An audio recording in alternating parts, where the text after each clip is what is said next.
How y'all doing tonight? Good to see everybody. Ooh, this is weird for me because I'm a local, so I don't like doing things local, because when I'm on the road and I go out after a show, I can get into whatever shenanigans I want to. But here I have to go to the local dive bar where somehow the guy who sold me weed in high school is now, for whatever reason, a bouncer, and I have to hear him tell the story about how he served time with Jelly Roll, and that's not fun for me. But I had to be out here to support my friend Andy. We have such a unique connection experience. My name is Father Nathan. I was a priest for 9 years in the Russian Orthodox Church. And our connection wasn't just our time in ministry, but our just general love for fairy tales in general, not just religious ones, but also Disney. And so that was actually how we met, was through Disney groups on Facebook, because I was a big Disney adult, and so was Andy, because we clearly will never grow up. And so my connection to Disney came because my family grew up here, and then we ended up homeless. And I remember we were living in a motel in Franklin, and you know, back in the day they would play Disney movies on Friday nights, and I remember me and my brother would sit there and watch those every single week religiously.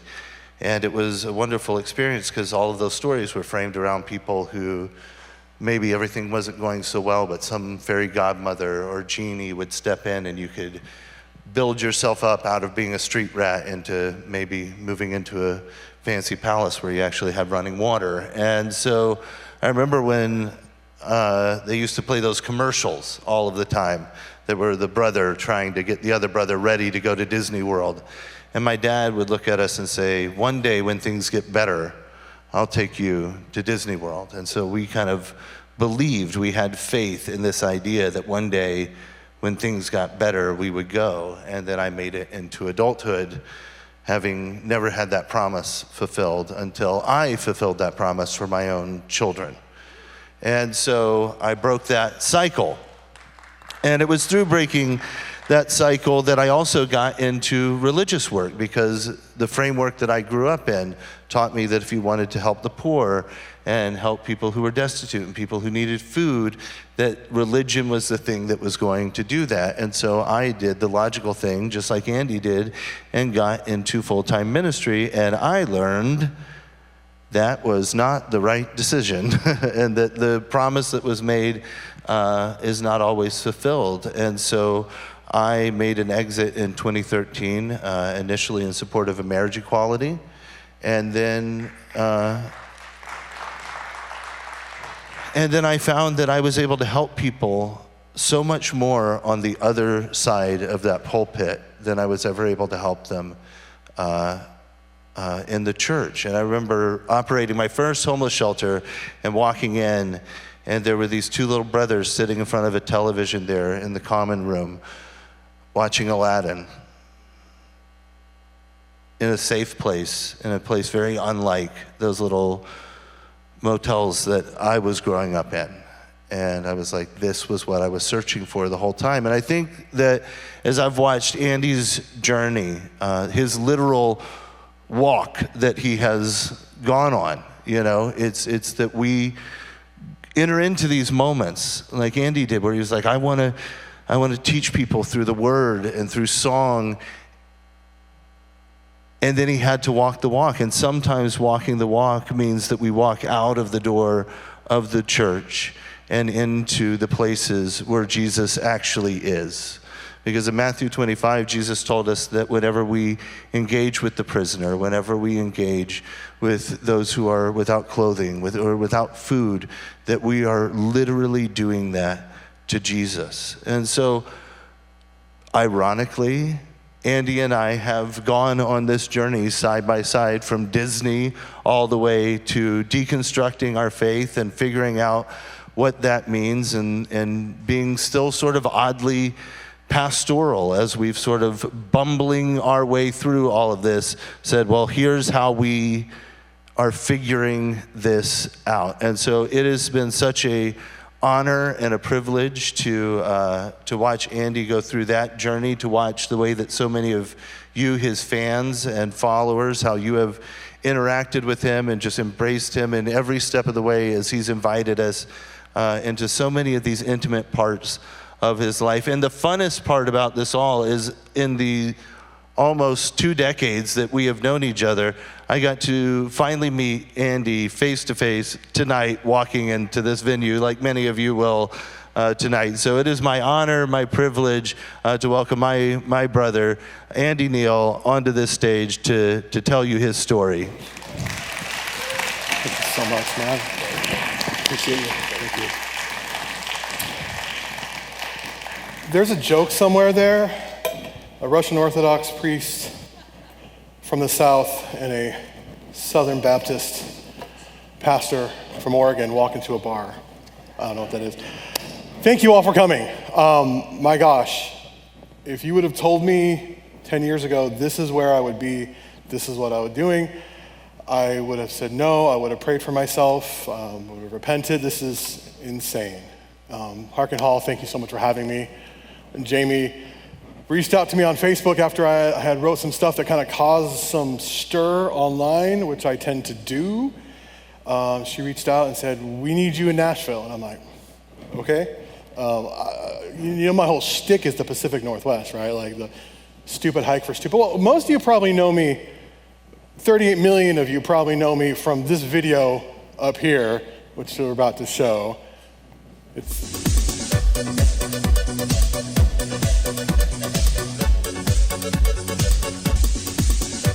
Yeah, so most people think that's my story.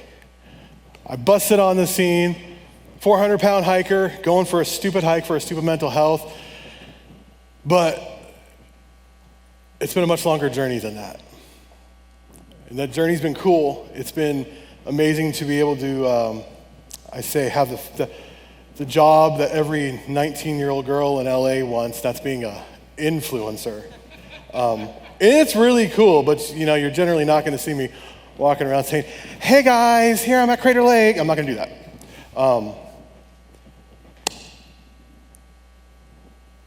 I wanna change lives. And like Nathan said, I have found myself in a strangely pastoral position as a former pastor. And for most people, they saw me as this guy going out for a stupid hike for stupid mental health, encouraging people to go outside, encouraging people to go hike or go for a walk. But the story is so much more than that. So let me introduce you to myself. My name is Andy Neal. I'm from Oregon. I'm a former Southern Baptist evangelical pastor. I was ordained in Las Vegas, Nevada, of all places.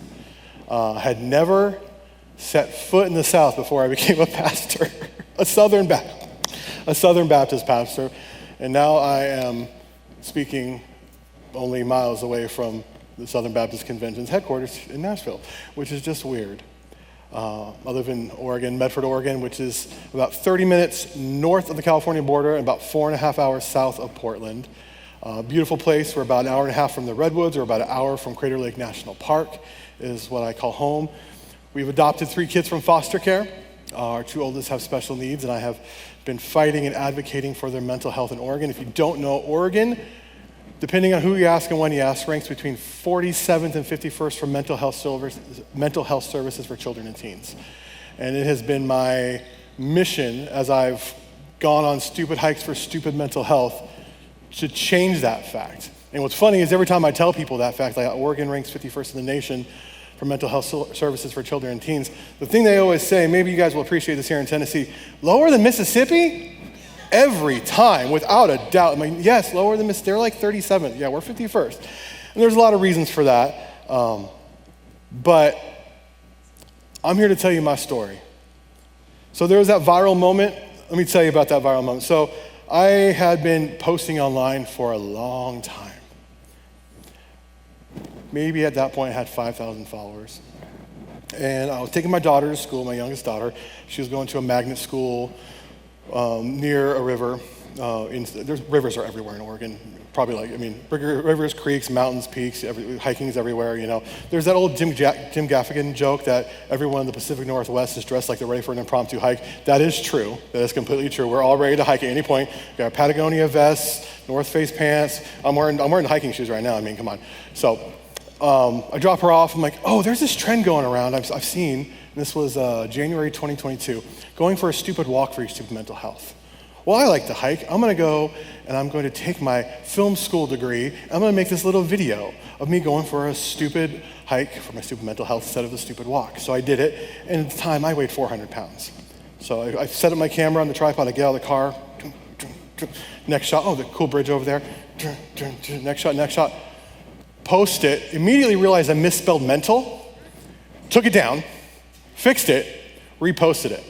It was like, okay, maybe that'll probably do good. I had never had a video get more than 5,000 views at that point. So I'm like, yeah, it might break 5,000.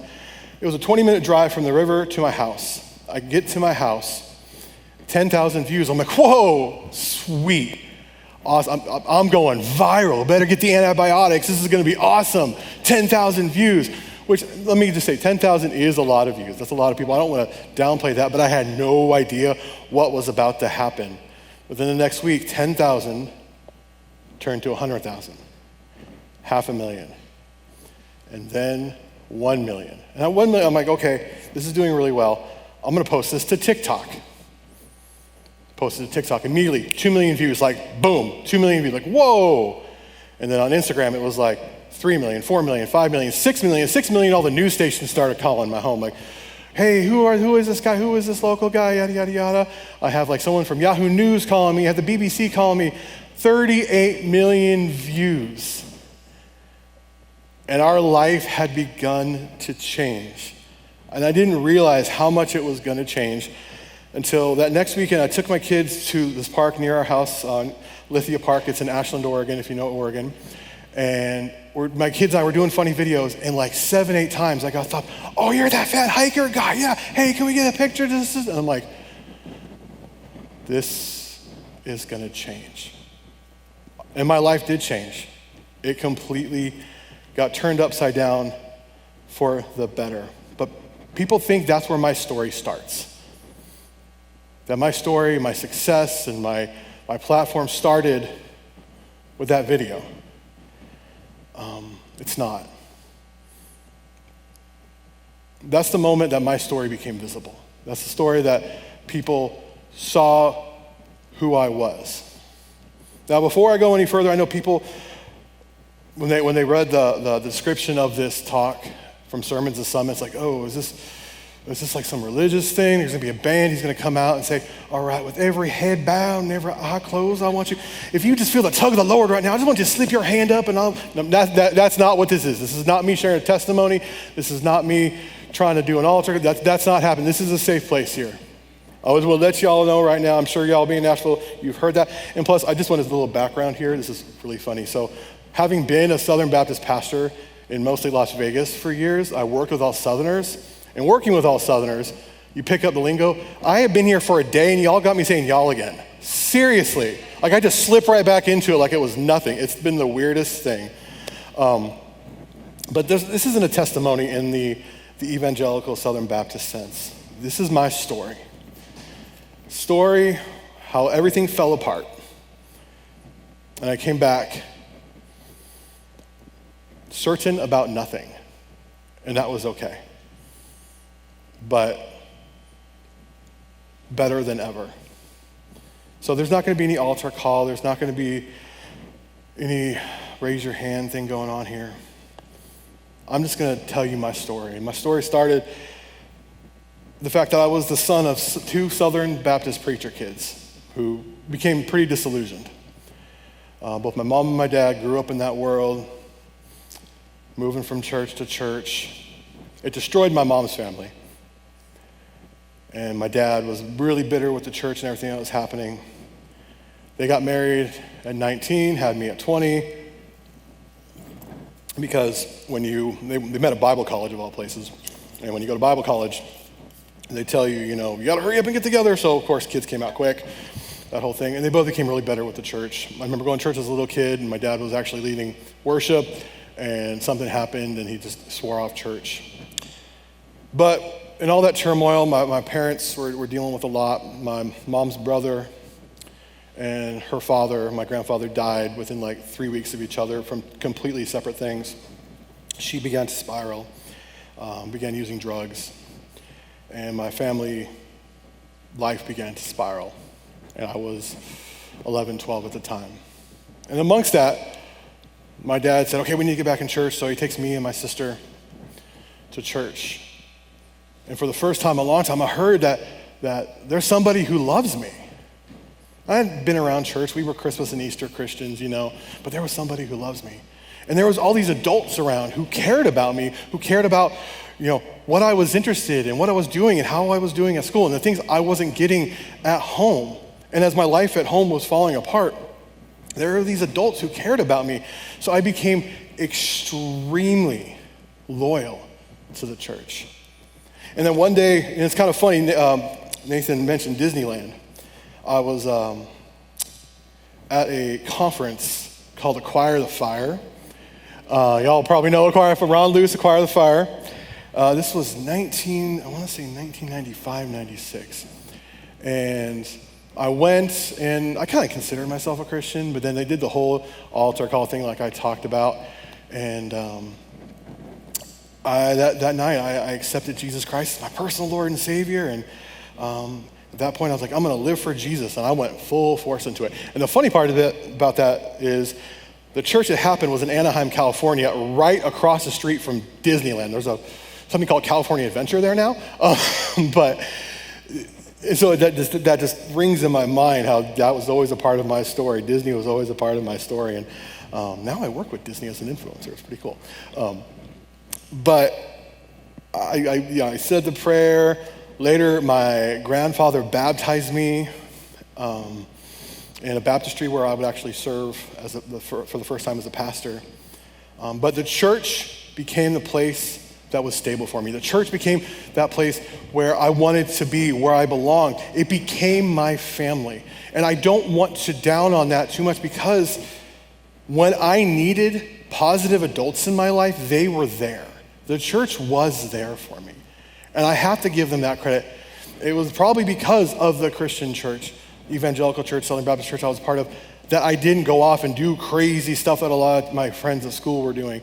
I didn't kind of just crumble. And I give them credit for that because there were people there who actually did genuinely care about me. There were adults there who, when things were not good at home, I could go over to their house and I could hang out with their kids. And so it was good. But the problem with that is I began to make excuses for the church. There were things as a teenager, I'm seeing, the LGBTQ thing.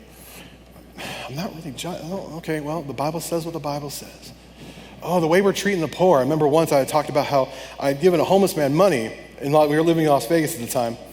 I'd given a homeless man money, and I was kind of told by my Sunday school teacher, like, you shouldn't be giving them money because, and I understand the whole economics behind it, yes, you just handed them money, we want to do more sustainable things. I get that, but here was I, pouring my heart out as a 16-year-old kid saying, oh yeah, I just really felt the Lord calling me to give this homeless guy some, $1, and I did, and they were like reprimanding me for that. I'm like, that doesn't seem right. Like Jesus was saying this, and they're saying this. Oh well, and I just kept making excuses.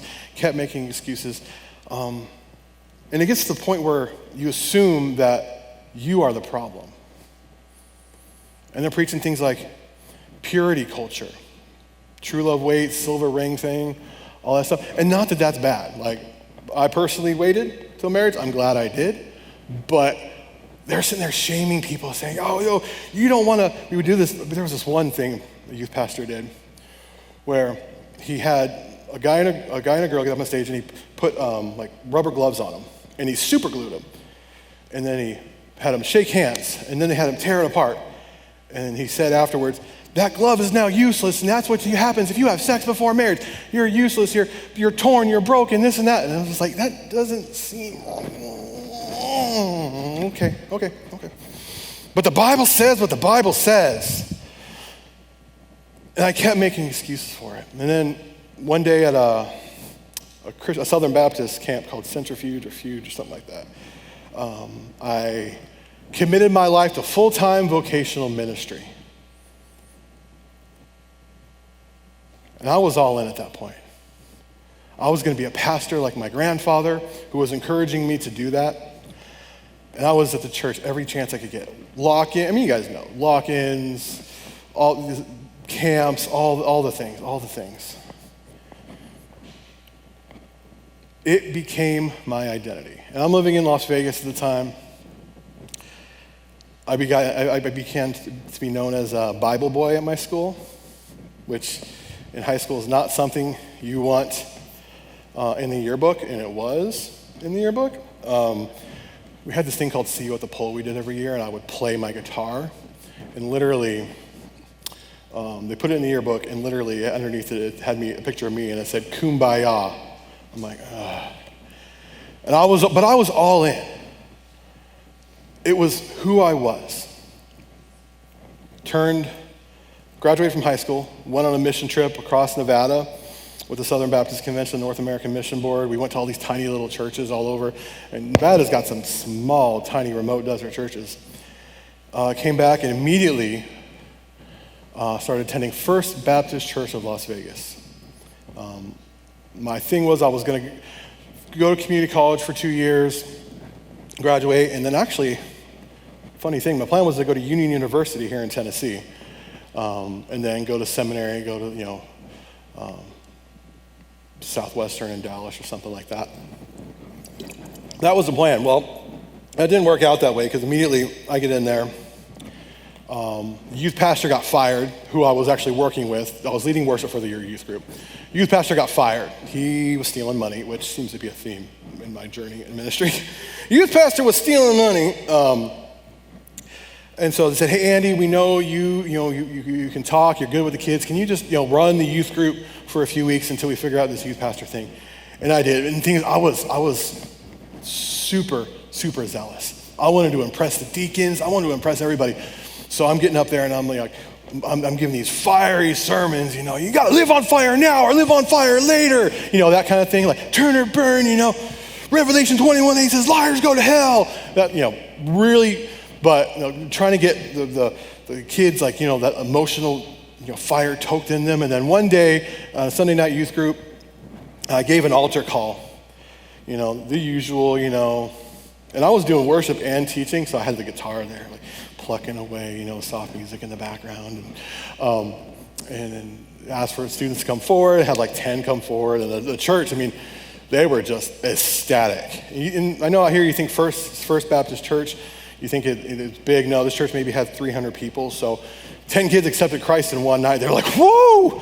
And they immediately hired me as their youth pastor. I was 19 years old. Let's think about that for a minute. Things went bad quickly and often. Like the time I tried to teach the kids how to play poker. I was growing up in Las Vegas. I didn't realize, because in high school I went to a mega Southern Baptist church, had about 7,000 people on the other side of town, and then I'm here at this First Southern Baptist Church of Las Vegas, teaching. I didn't know that was a thing we weren't supposed to do, teaching the kids how to play poker. I'm like, we're just using candy. It's like, that's gambling, that's against the Lord. I'm like, oh, okay, whatever. Things like that kept happening. I learned don't cross the deacon board ever. That's bad. Or the elders ever. That's bad. But then I saw a lot of just bad stuff. People getting turned away. I saw that our church was very, very, very white, and we were in a very, very, very Hispanic community, and we were not reaching that community at all. And it was becoming a problem for me. But I stayed in ministry for 15 years. I was a youth pastor, I was a children's pastor, I was a worship pastor, I was an associate pastor. There was times where they couldn't pay me and I would be a janitor for a while, and they'd pay me as a janitor and I would still be teaching and leading music. Ended up going to Bible college, was licensed, ordained Southern Baptist. I was in the whole ecosystem. I was there, I was in it. It was my world, it was my purpose. It was my social life. Everything I had was within the church. It was who I thought I was. I was literally there, at conferences, I would be screaming, here am I, Lord, send me. We're gonna change the world for Christ. And I'm living in Las Vegas. This is Sin City, people. Oh my goodness. Thinking we're gonna just change the world and win the world for Christ. At the time, the Southern Baptist Convention was doing something called strategic focus cities, where they were pouring all this money in what they considered some of the most godless cities. This is back in like 99, 2000, 2001. So they did New York, Seattle, Las Vegas, Los Angeles, and they were pouring all this money, and they were sending missionaries like crazy. So we had missionaries from all over the South in Las Vegas planting churches, and I was a part of that movement. Last church I was at in Las Vegas was actually a church I was planting out of Woodstock, Georgia, with a bunch of pastors there, and we were excited. We were going to change the city for Jesus. And then I met my wife in church. We actually met on MySpace. Let me clear that up first. Fun story. It's kind of foreshadowing, now that I'm an influencer, that we met on MySpace, but we began to build a life together. And when my wife came into the picture, she was not shy about pointing out some of the inconsistencies. Well, we should be helping those people. Why aren't we doing this? The Bible says this, but then it says this here and that there. Why that doesn't match up? Just shut up and believe, woman. Don't say that, I'm bad. That was literally my attitude. And there's a difference when you're preaching these ideas, but then you have to carry a life together with someone who challenges you and makes you see life differently, makes you see things from different perspective. And things for me started to crack. And what really kind of started that process for me is during my time in Las Vegas, I was working at Starbucks a lot. I started working at Starbucks actually in high school. But at the time, Starbucks was really great about giving health insurance, and most churches weren't. And they were really good about paying me fairly, and most churches weren't. So I'd be working part-time at Starbucks, 20 hours a week to keep health benefits, which was actually, at the time, was a trope for a lot of youth pastors, music pastors, work at Starbucks part-time to get benefits. And everyone there knew what I did. They knew I was a pastor. One night, it's pouring in Las Vegas. I've been working at Starbucks for several years at this point. And working at Starbucks in Las Vegas, you are rubbing shoulders with people in the LGBTQ plus community every day as your coworkers. And I always tried to be kind of that guy who said, love the sinner, hate the sin. One day it's raining in Las Vegas. We were closing. It was 11 o'clock at night. And the shift supervisor who was with me was I changed his name for this talk, was a young gay black man named Jay. And he took the bus everywhere. I had a car, and it's pouring rain. He lived on the wrong side of town. The part of town where someone with my skin complexion did not go to.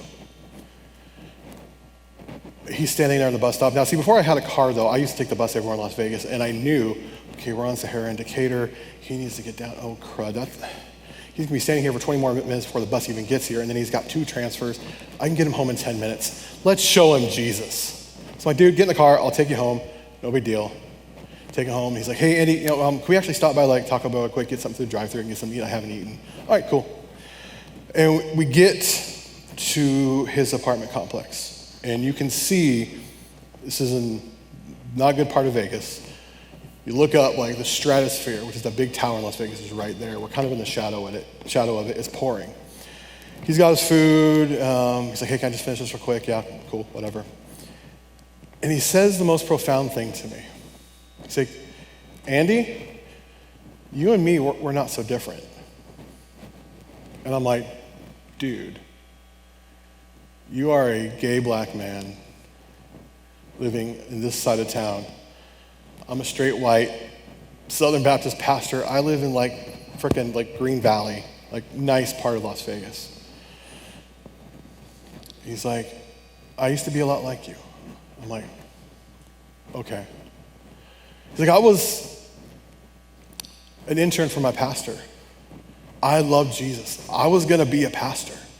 I'm like, oh, really? And I'm like, okay, where's this going? It's 11:30 at night, it's pouring rain. Where is this going? Like, he's gonna sit there and just trash on me? What's gonna happen?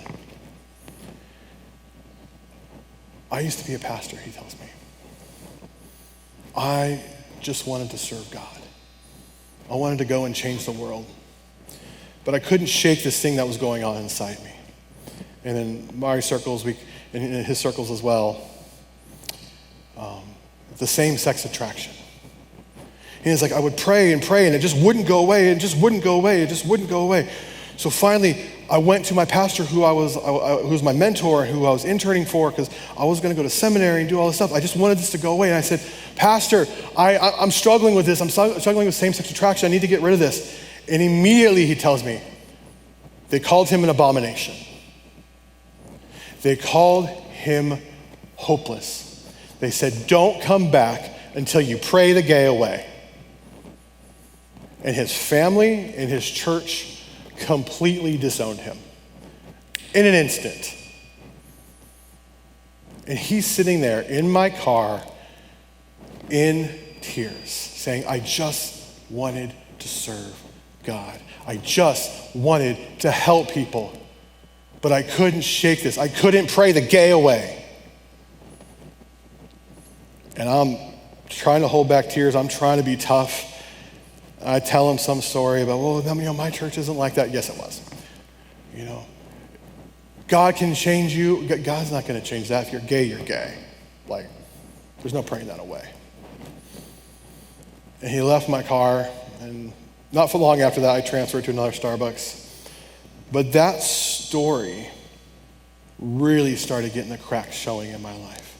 They got bigger and wider, and I kept going back to that time in a rainy day in Las Vegas, below the stratosphere, in the wrong part of town, with someone who I thought was nothing like me, who had a passion to help people and serve people, tell me, I just wanted to help people. I wanted to serve God, but there was this thing inside me that I just couldn't get rid of.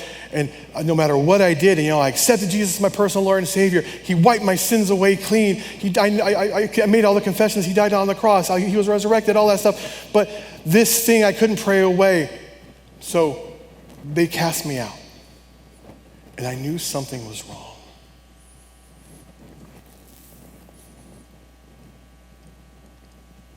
And I hope somewhere he has seen my videos, he has seen where I'm at now, and he knows that I've changed. Because I think he knew what church I went to. He knew where I came from. I knew, and he knew he wouldn't be welcome in my church.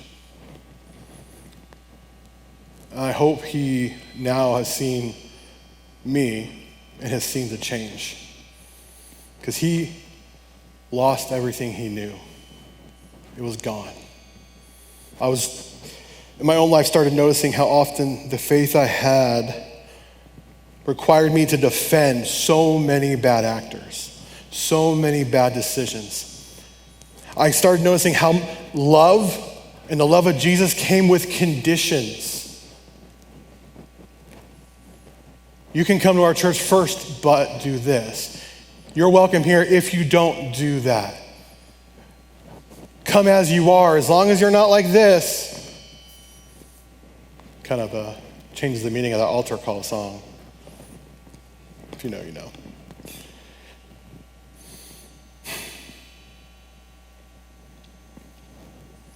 And then I started noticing how easily the church was divided. We divided over silly things. We divided over meaningless things. There's the old trope, the color of the carpet. I've literally seen a church in the middle of nowhere, Nevada, split over the color of the carpet.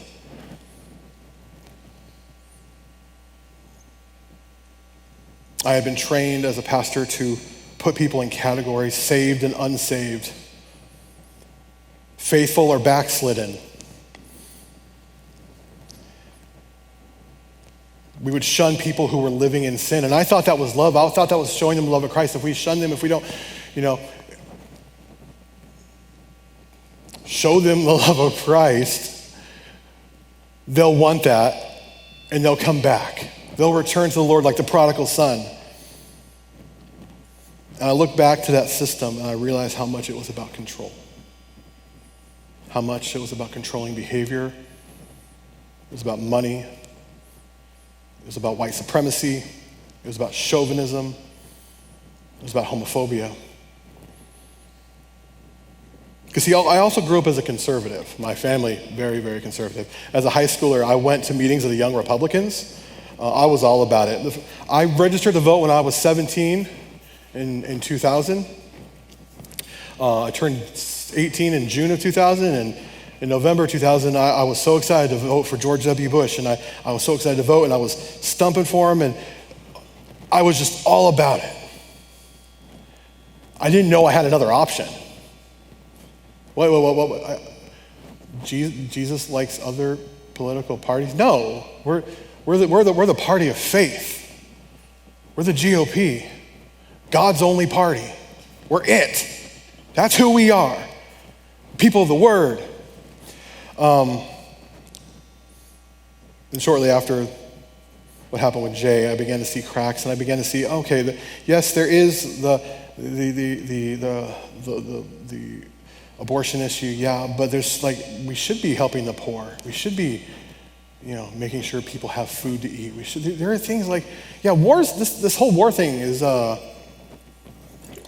not working out. I'm not liking this war thing. In fact, Jesus kind of didn't like war either.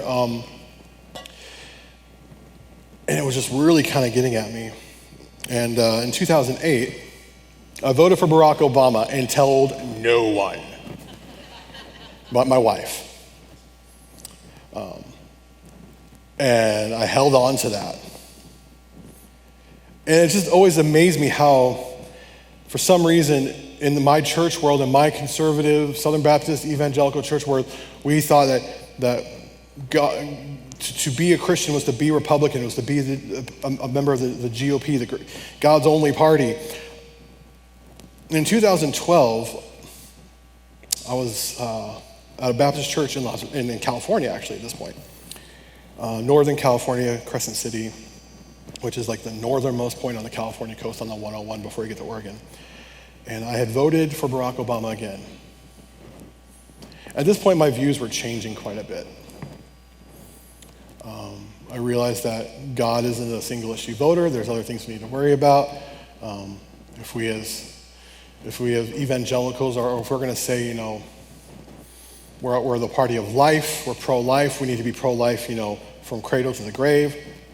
We need to be supporting people in our churches and in government as far as getting assistance, and if they lose their job because a greedy corporation decided they were going to cut it and give them no benefits, and that's kind of where my mindset was. And I started preaching that in the pulpit a little bit. I made the mistake once in a sermon in front of the whole church, where I was the music and youth pastor, and my pastor was gone a lot because he would go off on vacation a lot. That's a whole other thing. He was, Lindsay knows. So I'd be preaching for him a lot, and I used the word, as Christians, we need to be all about social justice. Whoo, boy! You don't say the word social justice in a conservative Baptist church, let me tell you. It caused problems. And the deacons were not happy. I'm like, if your enemy is hungry, feed him. If he is thirsty, give him something to drink. By doing this, it's like burning coals on their head, which the whole burning coals thing, it actually meant providing your neighbor heat if they run out of heat, because they used to put these pots on the head, and you put the coals in the head, and they walk them, and that's how they heat their home. It's a whole thing. Anyways, if you know, you know. They did not like that. And in 2012, I voted for Obama again, and the night he was elected, I posted on my Facebook page, God's still in control, no matter who's president, it's going to be okay. For some reason, that triggered the leadership in my church. Oh, sorry, I keep hitting this mic, I'm sorry. That triggered the leadership in my church. They got called into the pastor's office and literally point blank asked, who'd I vote for? I didn't tell him, and I was in there for 2 hours. The message of that meeting was clear, though. My belonging to the church was conditional on who I voted for. And I wasn't allowed to have different thinking about politics or society than the rest of the church, than what was approved. And more cracks started to show. And around that same season, we were in California. I was a youth pastor. Our youth group was awesome. We had so much fun. My thing as a youth pastor was, we can preach Jesus at that point. This is 2012. We can preach Jesus, do altar calls like they want us to do, baptize kids, yada, yada, yada. I just want there to be a safe place for kids to go. So my wife has more degrees than Fahrenheit. She's an educator. She's opened up tutoring businesses. We were in a small community in Northern California. We opened up tutoring. We got with the Parks and Rec of Del Norte County in California. We opened up an after-school program. We had this big old gym in my church that wasn't being used, but one night a week for youth group. And I'm like, let's get the community in here and just doing all this stuff. And that was not good because this is ours. We don't want the community in here. And again, we were in a primarily Hispanic community. We were a white church in a Hispanic community and actually Native American community as well. None of our neighbors were white. And so we're bringing all these kids in here, and the church wasn't happy having all those Hispanic brown kids in there. They were not happy about it. But a lot of LGBTQ plus kids started showing up to youth group because it was a safe place. When their family had gone to crap or had rejected them, or they're dealing with the fact that they're in a small town in Northern California and they're out as gay, that they want to be around people who make them feel safe. And that was a place, thank the universe, they felt safe. And I remember telling my pastor, we have gay kids coming, and we have this one girl, she's coming, she's been really involved, and she's been great. And I was telling him about it, and he looks at me, he's like, she's not coming on the youth trip to Portland, is she? Because she can't. Why? Well, don't we want her? Pastor, there's going to be, this conference is going to be great, and it's going to be all these games and stuff, and they got this big well-known speaker there, and they got this Christian band there, and maybe this will move her to accept Jesus as a personal Lord and Savior. That's what we want. It's like, no, because she'll be sleeping with the other girls, and we don't want her doing anything to the other girls because she's gay, so she can't go. Pastor, this girl is 17 years old. You think she hasn't been dealing with this her whole life? Locker rooms at school, being around friends, and there was this idea because, she's out as gay, she's gonna do things, I'm not gonna swear, but I really wanna swear. I think I did. And I then soon began to realize more and more and more, this is not okay. What we're doing is not okay. This is not love. This is building a culture of obedience to a man and to a system to make sure that we fall in line. And if anyone goes outside these parameters, you're out. This was never about love. This was never about the words of Jesus, who, mind you, used to hang out with the prostitutes and the sinners,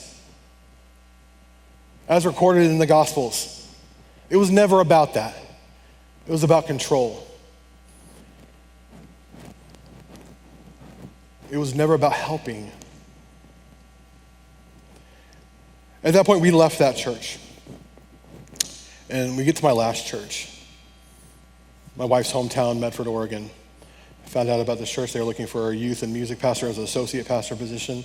It was non-denominational, which is just evangelical code for Southern Baptists with skinny jeans and tattoos.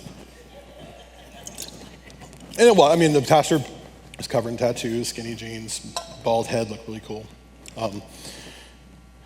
We were doing things for the community. We had a community garden. I can jive. We've got a community garden out here. We're doing things for the community, all this other stuff. And my wife and I, we had always wanted to adopt. We dealt with infertility, but we knew before that we wanted to adopt. When my wife and I first met in Las Vegas, fun story, we met on MySpace. She moved to Las Vegas, where we had mutual friends. Who actually, that's how we had a connection. We had mutual top eights, if you guys remember what top eight is. And we had met, and she had moved to Las Vegas to get a teaching job. Because she had more degrees in Fahrenheit, and I think Las Vegas was hiring like something like 5,000 teachers at the time. Like, it was insane. Vegas at the time was one of the fastest growing cities in America. And so we went on our first date, and on that date, that couple that kind of facilitated our meeting, they were doing foster care and adopting. And I remember I was being really cool. I was really slick as a first date. I knew she was a teacher, so I took her to Barnes & Noble's kids section for our first date, and we read children's books. It was so good. Like, husband material. And she's like, I'm reading kids' books. But they called us up, hey, we just got our first placement, we're picking her up. So we both drop what we were doing. We go over to the house, and we see their daughter here, and she was maybe not quite 1 year old at the time, and sitting there sleeping, had been through trauma. They ended up adopting her. But we knew at that point adoption and foster care was a part of our DNA. And my wife and I, we were full on in it. We did foster care in California and in Oregon, and let me tell you, we have seen it all. My gosh. The things that these children in the foster care system have to go through before they even get to the system, the things they've seen, things their parents put them, it was just horrific, and we just had such a heart for that. But we had such a hard time getting support from our churches when we were doing that, supporting what we were doing. It's like, we're doing the Lord's work here. No. I mean, we would be taking these parents, the biological parents of the kids we were fostering, and we'd be mentoring them. Like, hey, this is how you fill out a job application. This is how you okay, you shouldn't wear that rip-stained shirt to a job interview. I'm like literally, we're just doing everything. I mean, it seems silly, but like, people who had never had someone teach them these things, like, this is what we do. We're really just in it. And we ended up adopting, after one failed adoption attempt, because the foster care system is messed up, and that's a story you can read about on my blog. We adopted 3 kids from foster care. Our 2 oldest had been abused and neglected in every possible way you can think of, and I am not exaggerating. They were 2 of 9 kids, part of a religious Mennonite parallel cult thing. It wasn't really Mennonite, they claimed they were. It was sick and disgusting, and it was, I'm just gonna say this, every time I hear a new controversy about the Duggars, I think back to my kid's biological family. I'm like, yep, not surprised. And they had been through a lot. And through that process, we realized they had had so many scars, internally and externally. And we were getting no support from the church. In Oregon, a state that ranks 51st in the nation for mental health services, we're trying to figure out what to do for our kids. And I'm being told I have a 6-year-old who wants to take her life, and I need to go home and help my wife.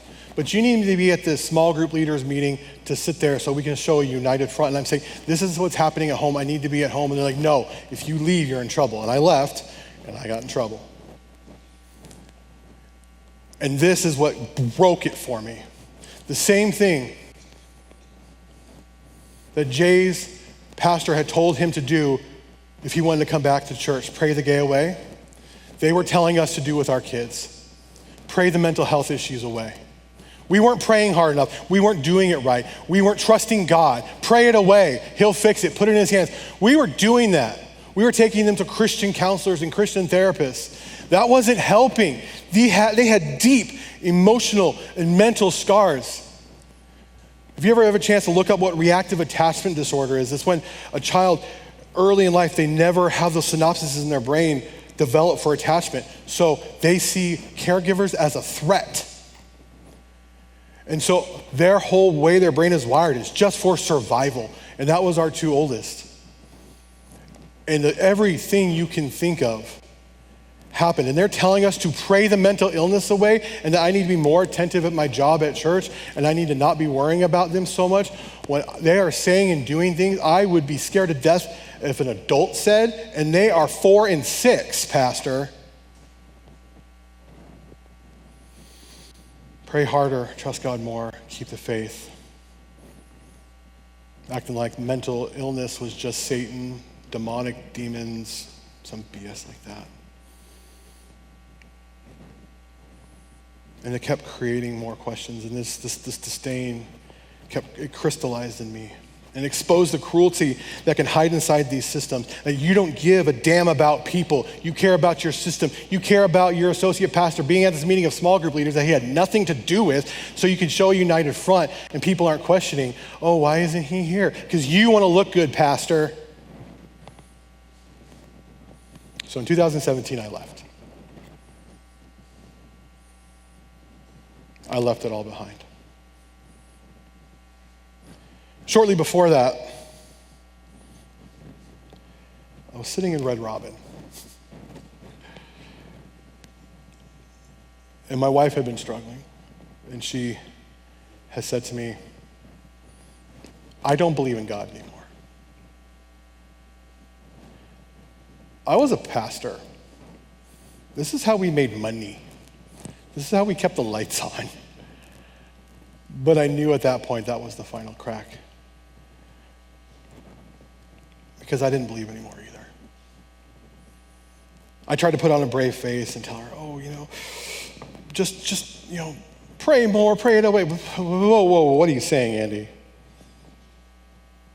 And I began to admit to myself, this isn't me. I began to read more and realize what the Bible, what the claiming the Bible says about the LGBTQ plus community, there's some major translation issues there. What they're saying about this and that, it's not matching up. Why don't Matthew, Mark, Luke, and John agree with each other? Why does Genesis 1 and 2 don't jive? What's going on? I was the most zealous. I defended the faith. I served, I preached it for 15 years, hoping that at some point, because this institution that had helped me when I was a teen, and I was trying to do the same, I was defending it, hoping that one day it would finally come back full circle and I would see the fruit that little bit of me as a 13-year-old boy saw, and I just couldn't. And I left. Actually, the church fired me. It was me. I was on the verge of leaving. It was one of those things. I walked in the pastor's office. Okay, we're letting you go. Elders were there. You have to sign this thing.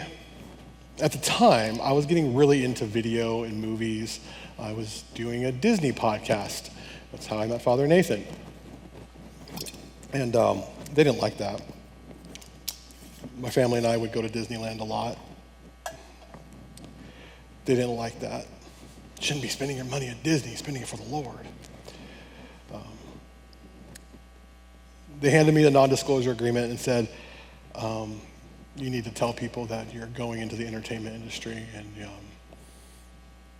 going to be doing that, which was kind of my B plan at that point. I'd been doing some side video work just because I enjoyed doing it. And I signed the letter because I needed 4 months of severance because I didn't know what I was going to do. That sits heavy with me a lot of times still because I had to lie. But I also needed to provide for my family, keep health insurance for a little while. And I was 36 years old, 3 kids, 2 with severe mental health needs. And so right after that, I find my way about 20 minutes away in Ashland, Oregon, at Southern Oregon University in their film department, talking with the head of the program. And he was like, this is what you need to do, this is what you gotta do. And I'm like, all right, I'm gonna be a filmmaker. And that's what I did. I can't believe I actually did it. I can't believe my wife, she like literally hunkered down and started taking all these teaching jobs and tutoring jobs. My wife is such a saint, my God. Like, she put me through Bible college, and then she's putting me now through film school. And so I go to Southern Oregon University in Ashland, Oregon. If you don't, many of you probably don't know about Southern Oregon University. It's probably one of the most liberal public universities you have ever been to. And yeah, I'd always said, I won't accept the LGBTQ plus community and this and that. But when you're a church kid and then a pastor who'd only been around other pastors and church people, and the idea of being around non-church people always sounded good. I worked at Starbucks, I did, but then I'm in it. I'm rubbing shoulders with the LGBTQ community. I'm meeting trans people for the first time and finding they are delightful. Like, I like hanging out with them. Like, what's all this scary stuff we were talking about? Like, you said they were gonna try and make me trans. No, still a dude, cool with it. Still like women, cool, and they can, I'm good, yeah. And found out, wow, we were really blowing things out of proportion. My God. This is crazy. And I'm meeting artists and people from all over the world and immigrants. Nobody was sitting there trying to indoctrinate me. They weren't sending me, telling me to dye my hair blue and all this crazy. It's like it wasn't happening. And my mind imagination started opening up. And I realized I'm not a Christian anymore. And there was no drama in that. There was no epiphany moment. Like, I'm just like, came that same realization my wife had come to. I'm just, nope, that's not me. That's not who I am. And film school is beautiful. I graduated in 2019. My wife got me through it with 3 kids, trying to find them mental health services in Oregon. Graduated in 2019. I was doing a lot of nonprofit work. I was working for a lot of nonprofits. If you know Ashland, Oregon, it's home of the Oregon Shakespeare Festival, which is the largest repertory theater west of the Mississippi. If you ever go out to Southern Oregon, check out the Oregon Shakespeare Festival. It runs 9 months out of the year. They don't just do Shakespeare. They do a lot of very progressive works. And I was working with a lot of these arts organizations, doing video for them, doing social media for them, working for nonprofit clinics, making video stuff for them, doing everything I could because I had just graduated film school. But I was also realizing I have this huge hole in my life, this huge Jesus-shaped hole. And what it was for my whole entire life, I had been told, these are the answers. The answers to your life are in this book. Everything about life, love, God is here. And there's a certain confidence and swagger you have when you think you have all the answers, when you think you have everything figured out, and then instantly that's taken away from me. Instantly that's gone. And I'm like, because there is a certain comfort in knowing that, oh, God's got it. And now I'm like, what is this? Why are we here? What's the point of life? Are we even real? I'm questioning everything. And I'm going to therapy, dealing with the fact that we're having, 2 kids with severe mental health crisis. How do we manage that? But also my own existential crisis. And she helps me deal with past trauma. We do something called EMDR. We're digging up old trauma, finding out that at the time I was 400 pounds. So we're finding out, oh, yes, Andy, you do have an eating disorder. You have binge eating disorder. We're working through all this stuff. Remember one day, though, I had just graduated film school, and I didn't want to move to LA. I didn't want to move to Atlanta. I didn't want to move to Portland. I wanted to stay in Southern Oregon because that's where our support system was. That's where my wife's family was. We can't do this stuff with our kids, trying to get them help on our own. I don't want to leave. Just the existential crisis was just oozing out of me. I need to find work here. I need to make this film degree work here in Southern Oregon, which Ashland, Oregon, by the way, was named by Movie Maker magazine one of the best small towns to live in if you're a movie maker. Just a side note. So I was in a good place. It's just there's not productions happening every day, so I'm just having to find it and make my own work. And my therapist looks at me and she says, take a hike. And what she meant was, we're in frickin' Oregon. Look out the window here. Look at those cedar trees. It's beautiful. The Pacific Crest Trail is that way. Take a hike. And okay, now mind you, I've been a city kid most of my life. I didn't talk about how when we moved to Southern Oregon, which was a much smaller town than what I was used to, Los Angeles and Las Vegas, I had a hard time adjusting. And when people think of Oregon, they also think of, they think of Portland. Medford is not that.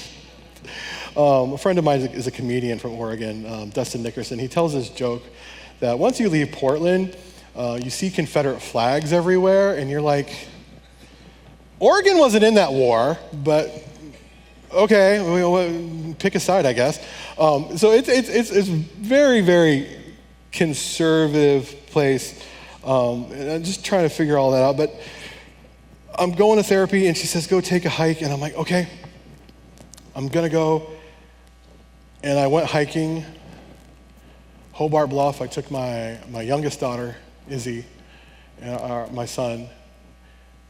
And I'm seeing these hikers with these packs, and they have this part of this thing to Hobart Bluff's on something called the Pacific Crest Trail, which is right by us. And I talked to a few of them. Oh, we're hiking from Mexico to Canada. And I'm like, oh, wow. And all these people out there, and they're photographers out there. And it was just like, and I felt calm for the first time in years. I was such a freaking ball of anxiety for the last 10 years. There was one time I was leading a worship practice at church. I had an anxiety attack in the middle of this because I knew I was about to be fired. I knew this was happening. So I had an anxiety attack in the middle of the worship practice. I'm leading. I immediately just put my guitar down and leave. Everyone in the band's looking around like, what's going on?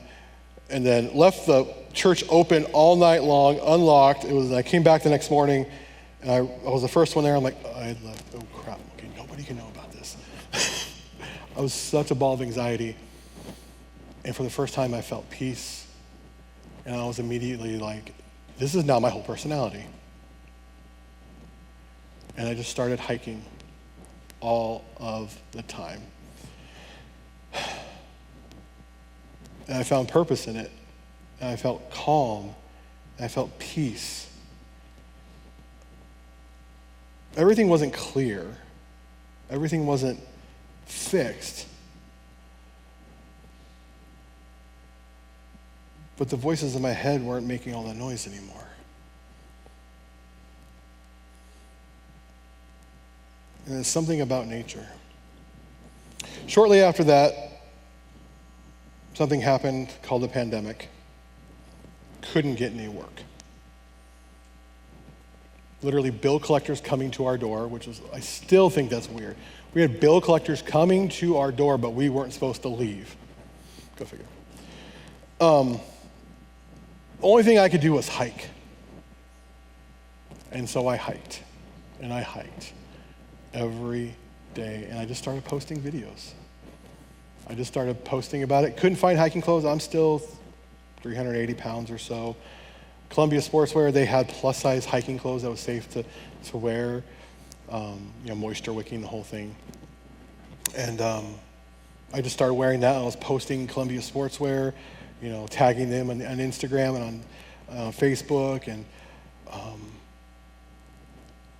just really getting into the whole hiking scene. I started a hiking podcast, just trying to do whatever I can to keep the family afloat. We're on unemployment because no one's hiring, no one's working. I'm doing everything I can. And hiking just became this place for me to go. Nature and the outdoors just became this place for me to find myself again. It wasn't a replacement for mental health services. It wasn't a replacement for therapy. I've had people, since I've gone viral, say, oh, I love what you do. Because of your video, I went hiking and I don't need my meds anymore, so I went ahead and flushed them and stopped seeing my therapist. I'm like, no, don't. You need to call your practitioner, get those back, because you're on an adrenaline high right now. That's cool. So the hiking didn't take the place of that. Hiking was therapeutic for me. And I began to see the world and sense wonder again and feel like myself for the first time in a long time. And so I kept posting and posting and posting, and the pandemic's starting to lighten up, and I'm starting to be able to find some more production work and do things. And then I get a call from Columbia Sportswear. Hey, Andy, we're heard you post a lot online. You tag us, yeah. We're putting out more plus size clothing for hikers. We're wondering if you ever considered being a plus size model. Okay. Next week, can you be at the Columbia River Gorge, which is like 5 hours away? We're gonna have you sign this contract, and we'd love to bring you on as a model. And oh my gosh. I went out there, we hiked, and they took these pictures of me, a waterfall that were literally in Portland, Oregon. There's there for a while. It's not there anymore. Their front entrance had a picture of me by a waterfall, like on this big mural thing. And I'm looking up because they were really rolling out the whole plus size thing for plus size hikers. And you go into Columbia Sportswear stores, they'd be handing out coupons, there'd be my picture on it. I'm like, oh, whoa, this is crazy. And it became more than just going and hiking. It became a place where I could just have perspective, and I could see the world for what it was, and now I'm making a living doing it. And I realized as a plus size hiker, there are people who feel excluded in the outdoors. The LGBTQ community, people of color, people of size, plus size people, they don't feel welcome in these spaces. So it became my mission, it became my North Star to make sure that everyone knows that the outdoors is for everybody. It doesn't matter who you are, where you come from, who you love, or how you identify. These spaces are for you, and they can be life-changing, and they can give you so much. And that's why we also need to take care of them and steward them well. And it is so important.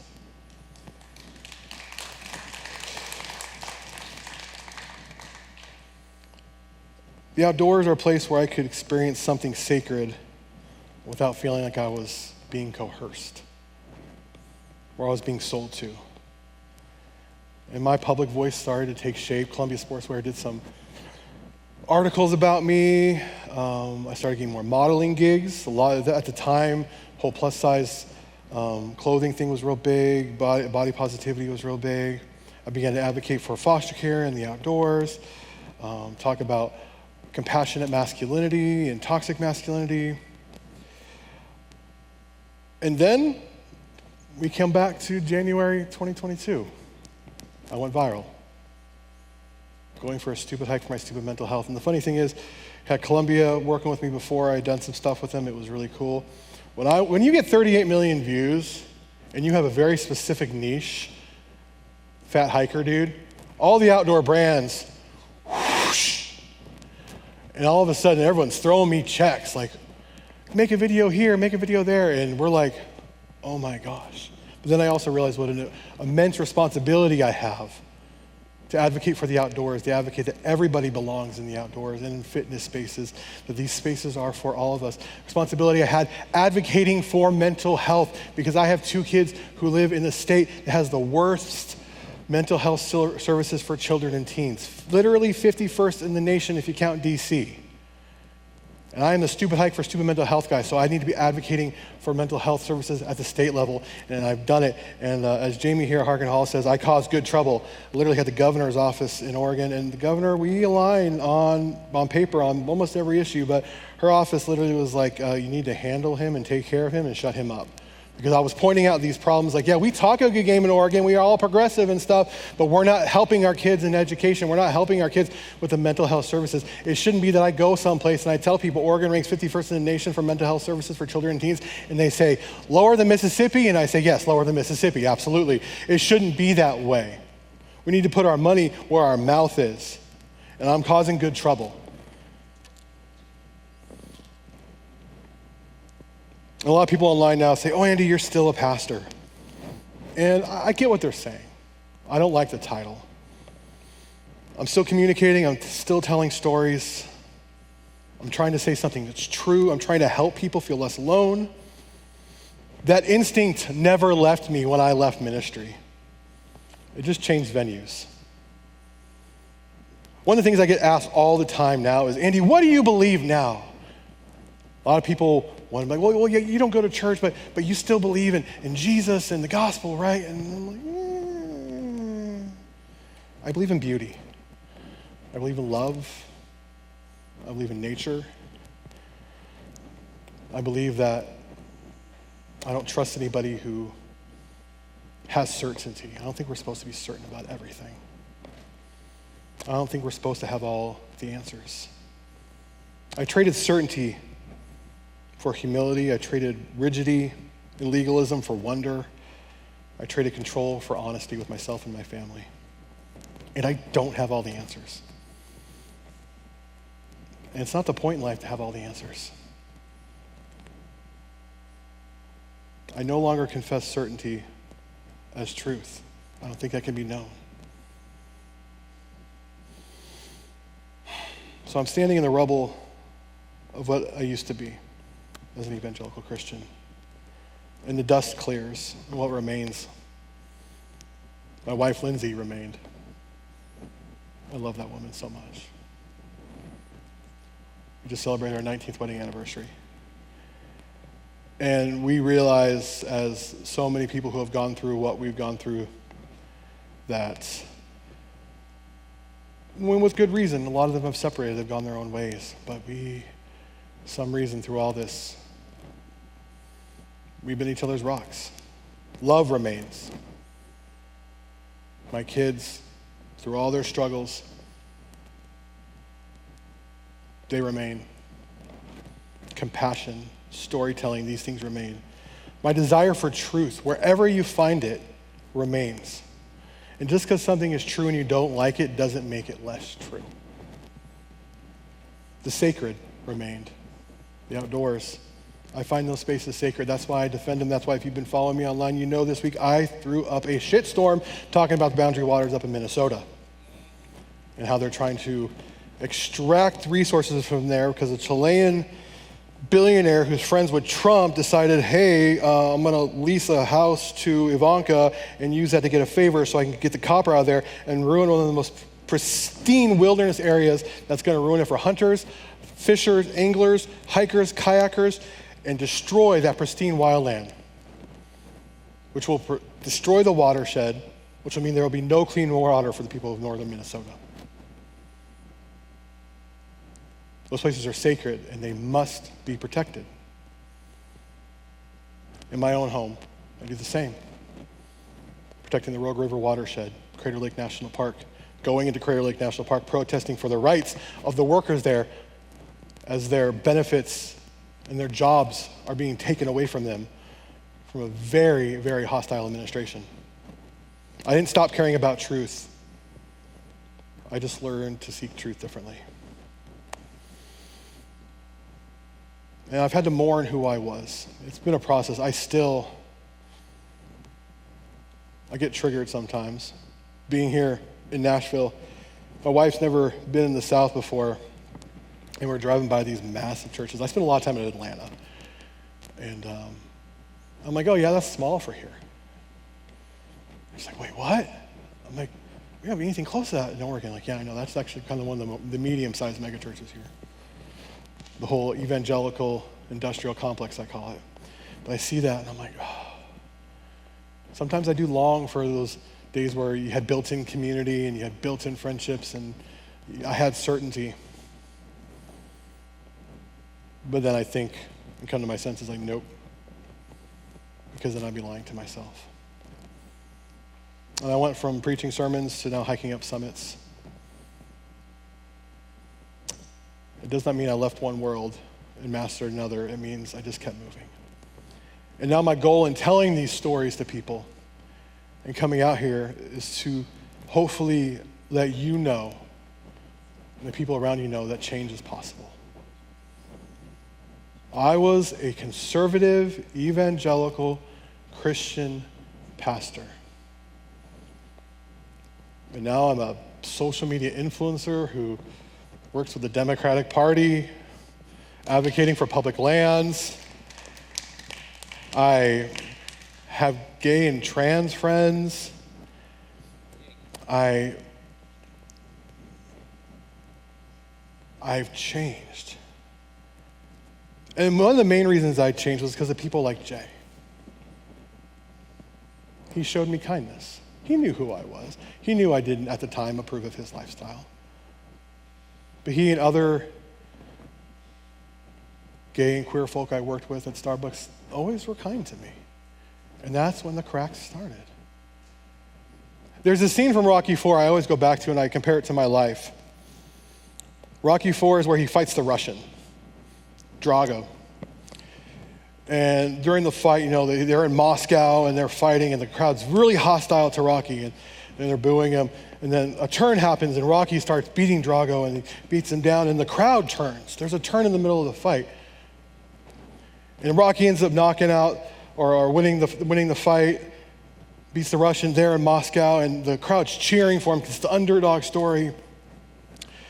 And as they bring the mic up to him, and Rocky says, I used to think a lot of things about you and you didn't like me much, but, better us fighting in here than 10 billion people fighting each other. He's talking about nuclear war. But, if I can change, and if you can change, then anyone can change. And the crowd cheers. And I love that scene because he's saying, I used to think something. I used to think horribly about you. You thought horribly about me. But when we got in a room together, we started rubbing shoulders together, and we saw who we really were. We saw our character. We saw what we were about. We changed. And that's how it was for me with people like Jay. And I changed. And change is possible. You have that uncle who wears that red hat at Thanksgiving. He can change. You can change. You're like, I don't know, I can't leave that community behind. I get it. But change is possible. And there's anything with everything I do, from advocating for public lands, for foster and adoptive care, and for mental health services, and for just equal rights for everybody, and for access to the outdoors, and for representation of all bodies in fitness and outdoor spaces. Ultimately, I want people to know that you can change, the people around you can change, and if someone just shows a little bit of kindness, there could be cracks in that exterior, because that's who I was. I was a freaking member of the Young Republicans as a senior in high school. Come on. And if I can change, and if you can change, then anyone can change. Thank you.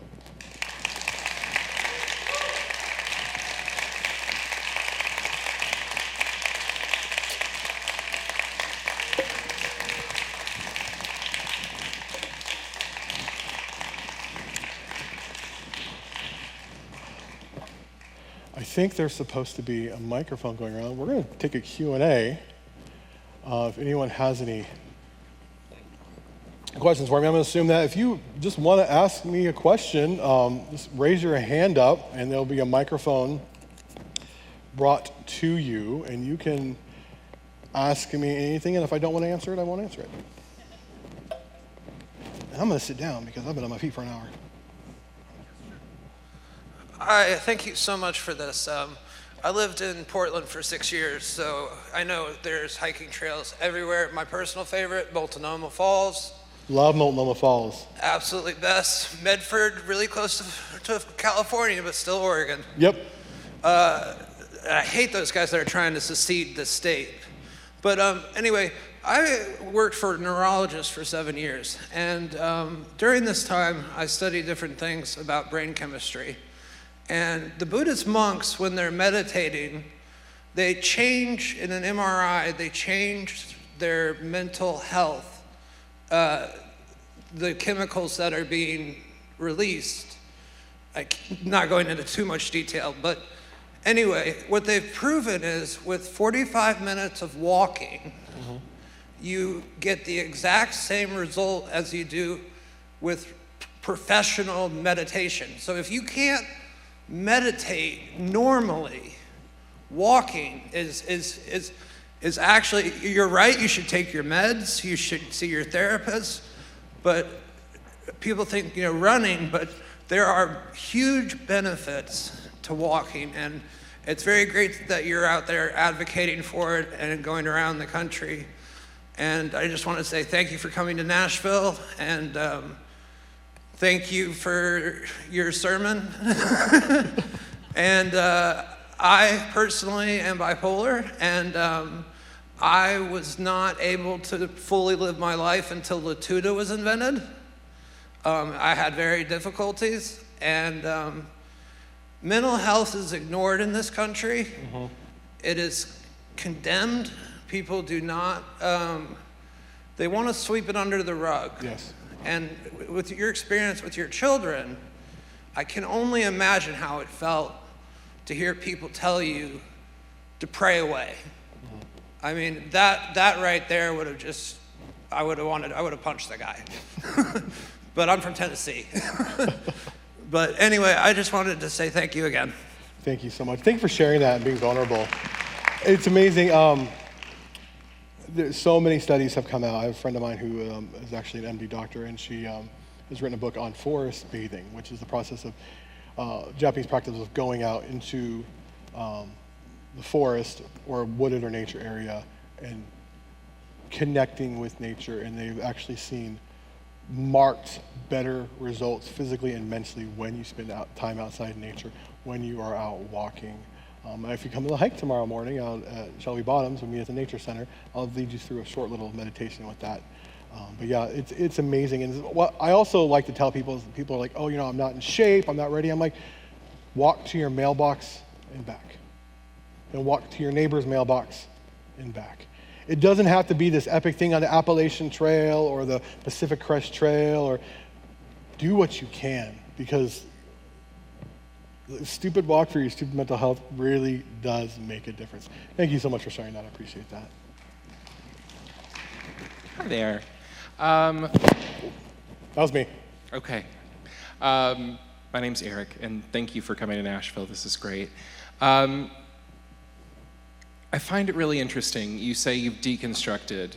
What do you know, and what are your thoughts on the Reconstructionist movement? Ooh, okay. So deconstruction, for those of you who don't know, is the word when many Christians begin to, evangelicals especially, but Christians in general, Orthodox, Catholics, Mormons, a lot of ex-Mormons and ex-Jehovah's Witnesses, they deconstruct their faith. Means they begin to question things, question authority, question all these things. There is a movement where people begin to reconstruct, and they basically come back to the faith. Maybe they're more compassionate, maybe they're so on and so forth. My position has always been, believe what you want to believe as long as it makes you be a more compassionate person, a more loving person. If you want to believe that Jesus Christ is your personal Lord and Savior, and you accept the LGBTQ plus community, you believe in mental health services and health, you believe healthcare is a right and mental health care is healthcare, and that's for everybody. If you want to feed the poor and help the sick, I'm all for it. I don't care if you believe in the redwood tree and hugging that, or if you believe in Jesus Christ, your personal Lord and Savior, or if it's Hare Krishna. I don't care. Jesus said, you shall know them by their fruit. Matthew 7. A good tree does not bear bad fruit. The bad tree does not bear bad fruit. You do not get figs from thistles. And so I don't care what you believe if you've reconstructed your faith, as long as it makes you more compassionate, more loving, more accepting of all people, no matter who they are, where they come from, who they love, or how they identify. And that you're going to defend their right to be who they are. And I know there are prominent, especially within the Christian music scene, a lot of prominent Christian musicians will say they deconstructed and they reconstructed their faith, and it doesn't really look much different. And I just have to say, does your faith make you a more compassionate person, a more loving person? Do you see the issues that I see in the Evangelical and Southern Baptist churches, and you're sitting there willing to stay there? For me, for so long, a part of it I didn't talk about is I was hoping I stayed for so long even after I voted for Obama. I thought maybe I could change the church from inside. No, I wasn't going to be able to fight the evangelical industrial complex from the inside. And also in my own life, I just didn't believe those things anymore. I have good friends in Ashland, Oregon, who are pastors of UCC churches, United Church of Christ, Unitarian. These people, they love Jesus, and that's the reason they do what they do. That's the reason they have a pride flag flying out their church on Sunday morning. That's the reason that they are going out, setting up warming stations on nights in Medford, Nashville, Oregon when it drops below 32 degrees so the homeless have a place to go and stay warm. Because their faith has made them better people, more loving and compassionate people. And so I don't care, like I said, if you're hugging a tree or praising Jesus. If it makes you do that, I'm for it. I hope I answered your question. Okay.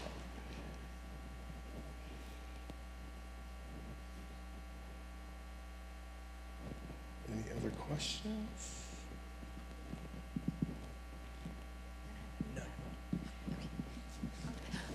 So I am also an ex-pastor, evangelical, and have deconstructed about 5 years ago as well. My question for you is, how did you, I know through hiking you kind of found your purpose, but how have you kind of find your identity again? Because I also kind of went through that identity crisis, and I lost all of my network. I have 4 special needs children, and I went through a divorce. I was married for 15 years after, and I moved from where I lived. I lived in New England, and I moved here 2 years ago. And trying to rebuild that after having nothing, because I lost all my family, all my friends, everyone after leaving the church. It was still the right choice. So I don't regret doing that, but going through that identity crisis because I was no longer a Christian, no longer my husband or my ex's wife. I was just myself, and I've gone through therapy and that sort of things. And I'm going to school now after going through theology school. Now I'm going to school for environmental science, and I'm pursuing that. I'm almost done with that degree, and finding new identities and things. How did you find that new identity? Like, what was your purpose from that more? Like, how did you build, I guess, a new community, if that makes sense? And dealt with that grief, because there's also that, and how did you deal with the imposter syndrome? Oh gosh, yeah. Thank you for your question. Thank you for sharing that. Gosh, I could talk a whole talk about that. When I left evangelical Christianity, when I left being a pastor, I was not prepared for losing my community. Because even though I'd gone from church to church, I worked at, 5 different churches in my 15 years as a pastor. There was always that built-in community that as an evangelical Christian, I'd go any church and instantly people would be inviting me over. I'd be invited over to a potluck, I'd be this and that. And we had this set up community, and that's gone. All 5 of my groomsmen at my wedding don't talk to me anymore. All my friends are gone. I had no friends. I'm sitting here on a campus, a college campus, 36 years old, with a bunch of 22-year-olds. What am I doing here? Trying to figure this out. I don't have an answer but time. Because growing up around the church and becoming a Christian at such an early age, I never had to really learn how to develop friendships. It was just like, I always said, you go to youth group, these kids have to be nice to you because that's what Jesus would do. WWJD, And so you always just had this kind of people you found, and I never really learned to develop friendships. And as an adult, I never really learned that. And so it's like, where do people go to meet people and hang out and have community if not church? And it has been a huge struggle. And then just figuring out who I was now. I was always Pastor Andy. From 19 years old on to 36, I was Pastor Andy. Now I'm just Andy. Okay? One thing that really did help me was therapy. Going to therapy, talking through these things, finding out what the root problem was. Why couldn't I make friends? And we figured out through therapy and something called EMDR. It's because you never had to work for friendships. That's just me, I'm not saying that's you. You never had to work at these things. It was always just built in. It was always just there. You didn't have to work at relationships. Your identity was just put on you. Other people put that on you. And now you have this opportunity to recreate yourself, to be born again in a way of putting it.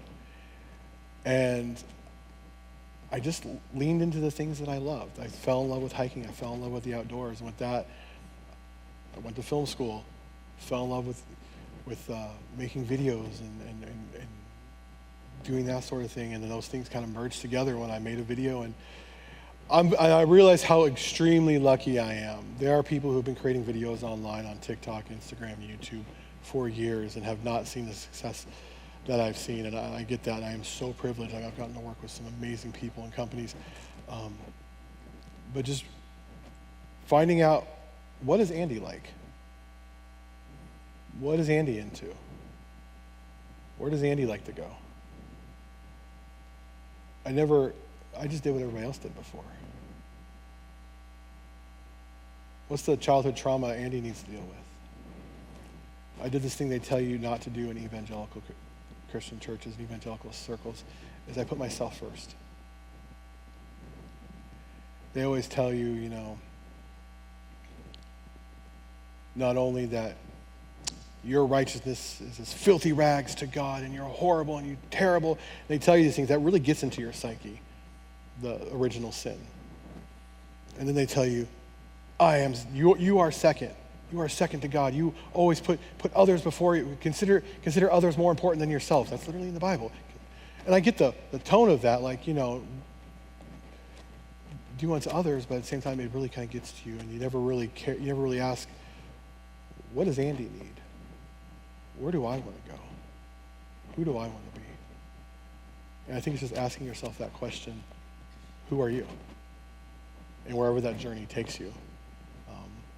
Because as a city kid, 400 pounds, former evangelical Christian pastor at the time, I never thought it would take me to be a 43-year-old social media influencer who advocates for the outdoors, who now works for the Democratic National Convention on some things and is advocating for never thought it would take me there. But when I started asking who is Andy, I found my people and I found my purpose.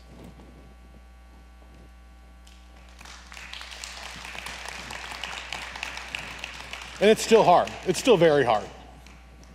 I don't have it all figured out. All right. Oh, hello, up here. Up here somewhere. I'm looking. Over here, yeah.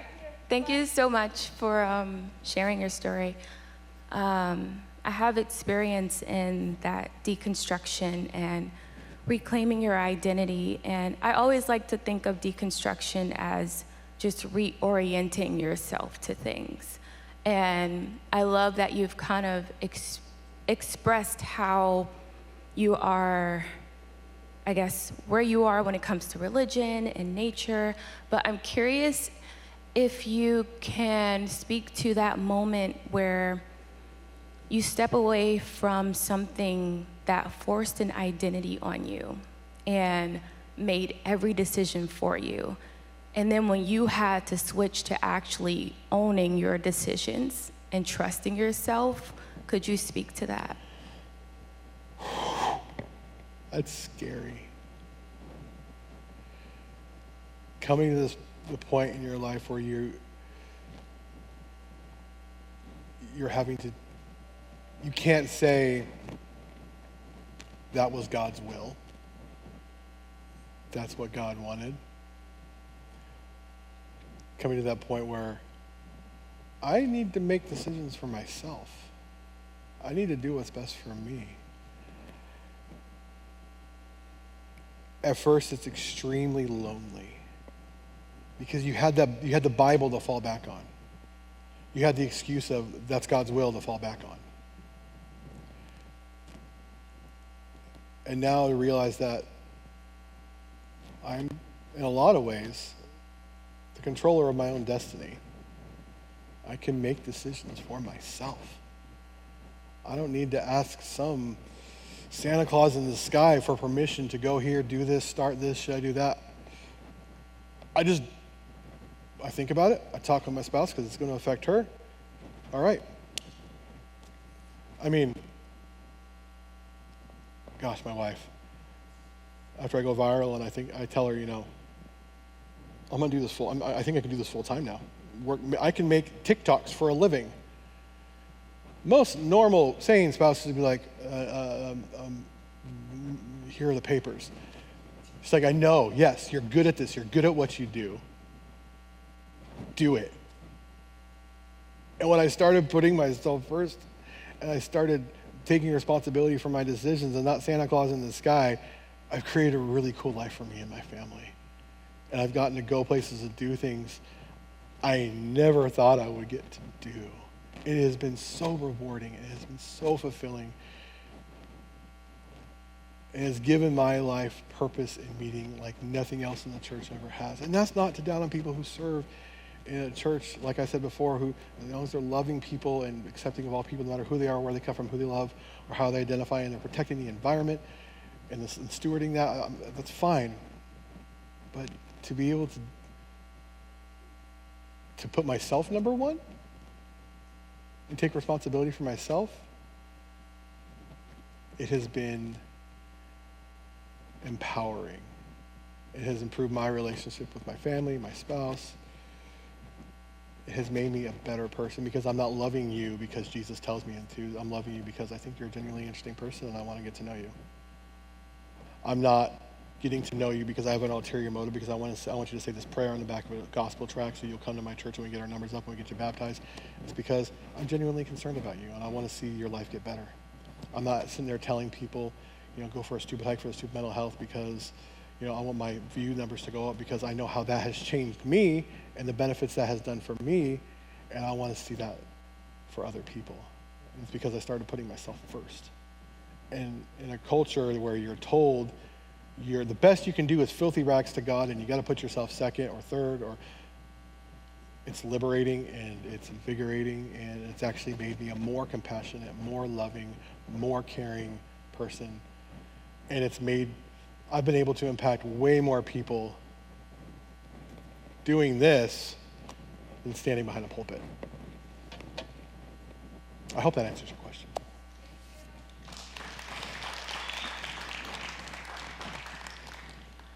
Okay. So, Andy.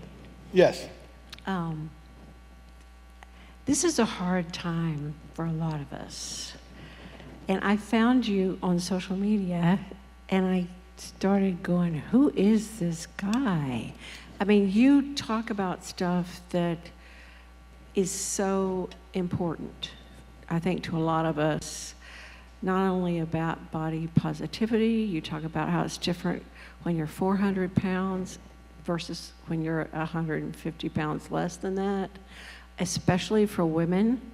I mean, I watched the awards, some of the pictures from the awards show, and the women are so, scary looking. And I think a lot of us have dealt with that our whole life. But you also talk about Trump. And I love everything you said, and that's why I got in touch with you. And I just would like for you to talk about how do we deal with Trump now? Because from the very beginning, we think, once he said the thing about on the bus and women, he can grab them, that's the end. And then there's another thing, and no, that's the end of him. And now, no, that's the end of him. But now we're dealing with a time when I realize I am worried for my children and my grandchildren and what he's doing to the environment and the repercussions from that. How do we find a place of hope? Trump. We all thought grab her by would be the thing that did him in. We all thought making fun of the disabled reporter would do him in. We thought getting impeached twice would do him in. We thought Capitol riot and overthrowing an election would do him in. Maybe this is cliche. He's a symptom of a larger problem. People put him there. And it's really easy to become cynical. It is really easy to throw your hands up in the air and be like, screw it. I voted, I did what I could, I've been advocating, and he's back for round 2. and I'm seeing trans people I know literally moving to, there's trans people I know who have literally moved to Canada because they're scared.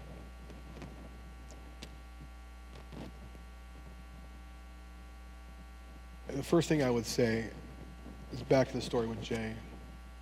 As someone who is self-proclaimed progressive, I do the best I can to rub shoulders with people who don't agree with me, so they can see that I'm not so scary. I get to, as a straight, cisgendered, white male, I get to go undercover in a lot of spaces, dressed like this, flannel shirt. You know, I can go into a MAGA meeting and blend in real well, looking like this. Totally aware of that fact. And I try to change people's perspective on what it means to be a compassionate liberal, to be a progressive. You know. And I think it's what we do. We show kindness. That's the number one thing.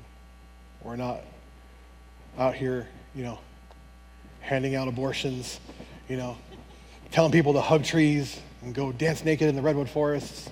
I mean, some of us are, but nothing wrong with dancing naked in the redwood forest. It's a beautiful place. But, first of all, we got to get outside of our echo chambers. Look at your algorithm on your Facebook, your Instagram. If you're agreeing with everything, or agreeing with the takes on everything, okay, get yourself outside of your circles and begin to rub shoulders with people who aren't like you. And that just doesn't go for, don't hold your orientation, your identity, or your race, but people who don't agree with your political views. You'll find a lot of them really do want the same things. They want their kids to get a decent education. They want their schools to be safe. They want to not have to, start a GoFundMe to pay for cancer treatment. They want these things, but they've been sold a lie. Because a rich billionaire from New York made them think that he can relate to the rural blue-collar worker. Don't know how. Because he said things they like. He's made issues out of, trans kids in sports. These boys are coming for your girls in basketball. The 1/10% of athletes. Meanwhile, you're losing your health care. So the second thing I would say is keep the main thing the main thing. We don't need to argue about trans kids in sports. That's not an issue. Let's stop talking about bathrooms and start talking about how you're going to feed your family. How are you going to protect these lands that your uncle, your grandfather, your great-grandfather have been fishing and hunting on for years?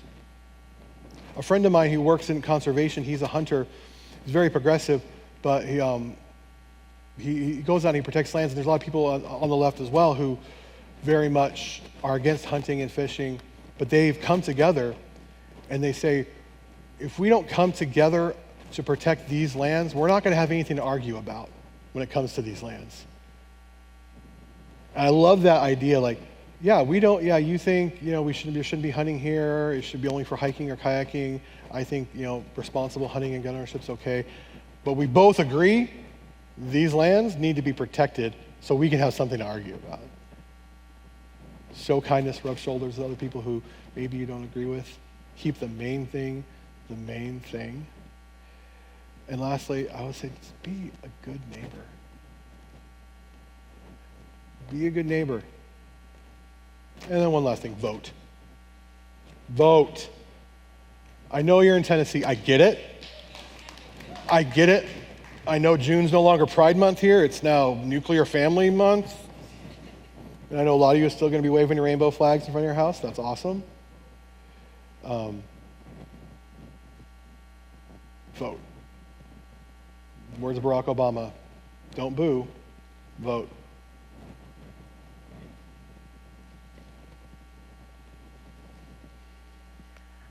there's so many things that I can say, and this is just a comment actually on that. I wasn't going to say anything because I didn't really have a question, but I want to say, my name is Mariah. Eric and I are both very politically active.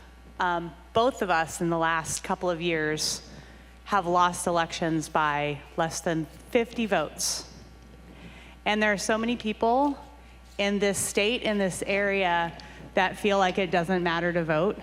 I lost by 33 votes. 49. And it's devastating to be so close and know that I had people who had given me money and had my yard signs in their yard that didn't show up to vote.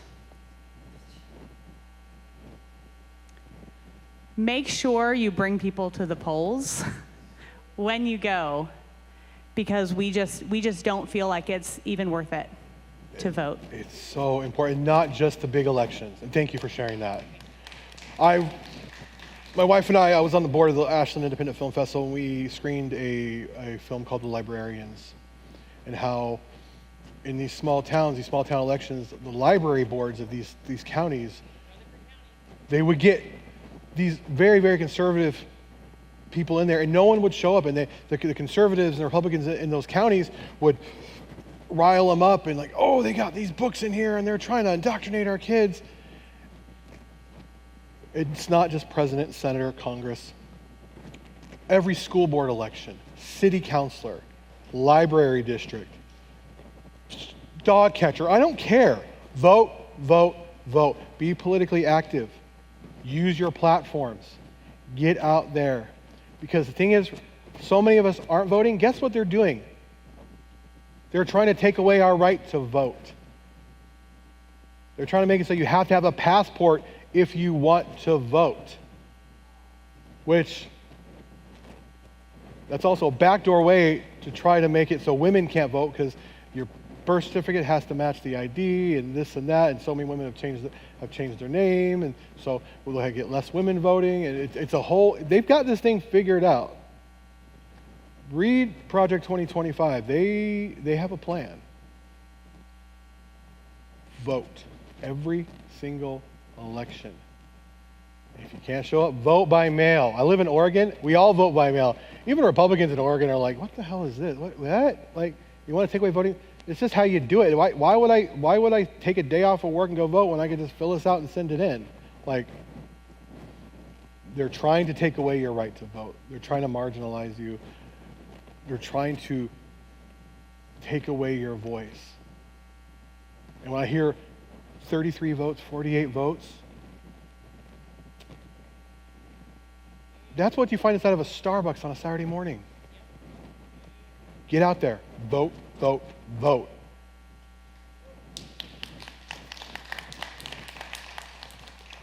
Unfortunately, we don't have time for any more questions, but I think we could get another round of applause for Andy, please, and thank you.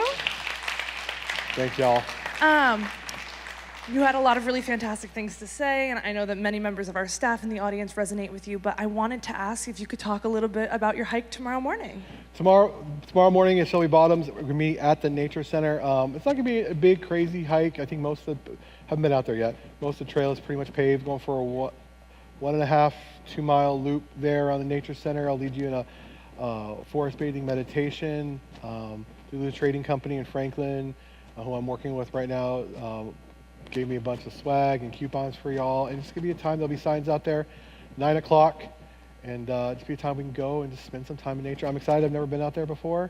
Still getting used to the humidity. That's going to be a thing. But I'm excited. So yeah, 9 o'clock tomorrow, Shelby Bottoms at the Nature Center. I know I just said Shelby Bottoms before. Didn't realize how big that area was. The Nature Center. Awesome. Thank you all for showing up. Appreciate y'all.